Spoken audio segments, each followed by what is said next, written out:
Hello, strong friend. I wanted to shoot this video just to talk a little bit more in depth about being in a calorie deficit and what that should look like and how it should go, right?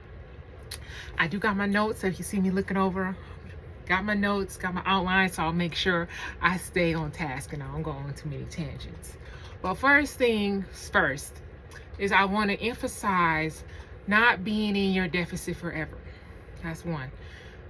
Spend 12 to 20. There's no black and white, but the point is you don't want to be in the deficit forever, for 6, 7, 8 months at a time.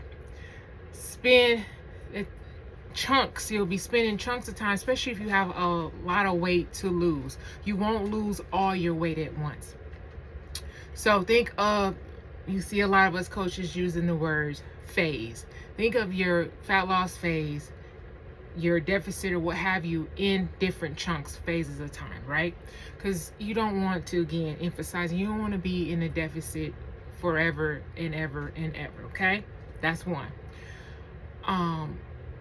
Get in there, again, I'm gonna emphasize, get in there and get out phases, right? We don't want to be back and forth in a deficit 1 minute, 1 week, not in it the next. This is how we get into the yo-yoing, we losing weight back and forth, because we're not being consistent in that deficit for whatever, 12 weeks, 16 weeks, 14 weeks, whatever, 8, even if it's doing a shorter phase. Be in it, be consistent in it, which brings me to my second point is, when you're in a calorie deficit, if you're not losing the weight, right, then you're not in a deficit. If you do not see some progress in the scale going down over time, if you're not seeing changes in your measurements, clothes, progress pictures not looking different, then you're not in a deficit. And that what brings me to back to the word consistency, accuracy, and honesty. Being honest with yourself, being honest with yourself with your tracking, logging, and weighing. Measurements in cups won't give you the accuracy, as much accuracy as we can, because the system has its flaws, but tracking, logging your food is about the closest we'll get to seeing the progress that we need to see and not guessing. If you're not tracking, then we're guessing. So measurement cups aren't as accurate as weighing your stuff in grams or ounces. So that's the accuracy part, right?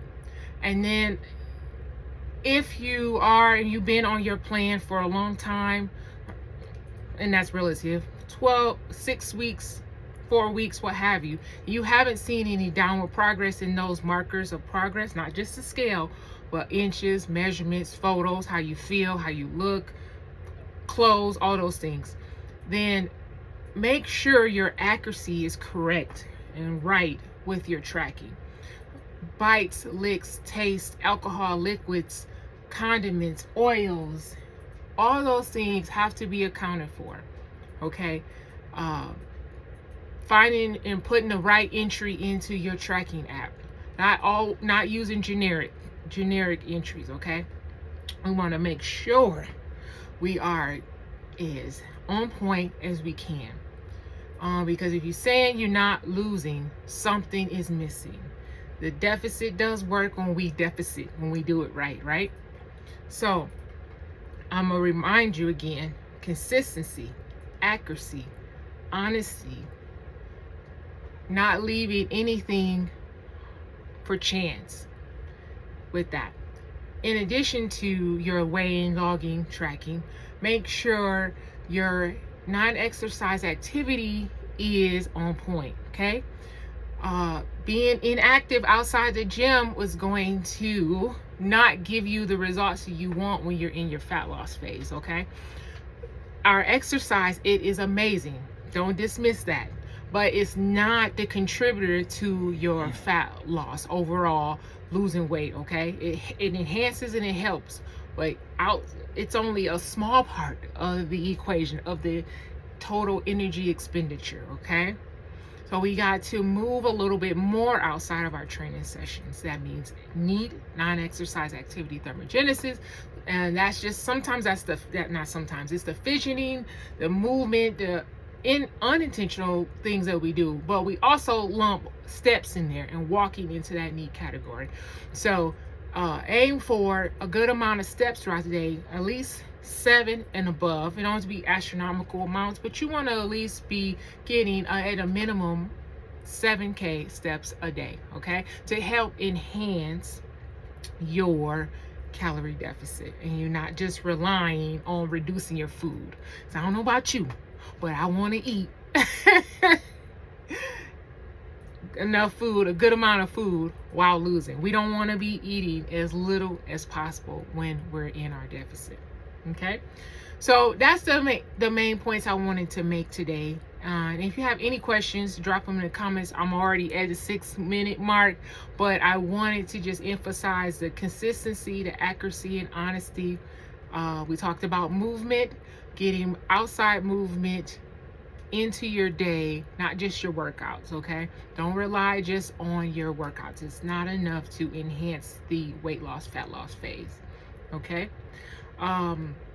that's pretty much it, because I don't want to say 100 times and I hit everything that was on my notes here. If you have any questions, drop them again, drop them in the bottom, drop them in the comments. And friend from friend, get in, get out. Make sure you're truly in a deficit and you being honest with yourself. I'm gonna drop a blog too in the caption of this post. If you want more info, more details, read that blog. Also hit me in the DMs if you need anything. Thank you for watching.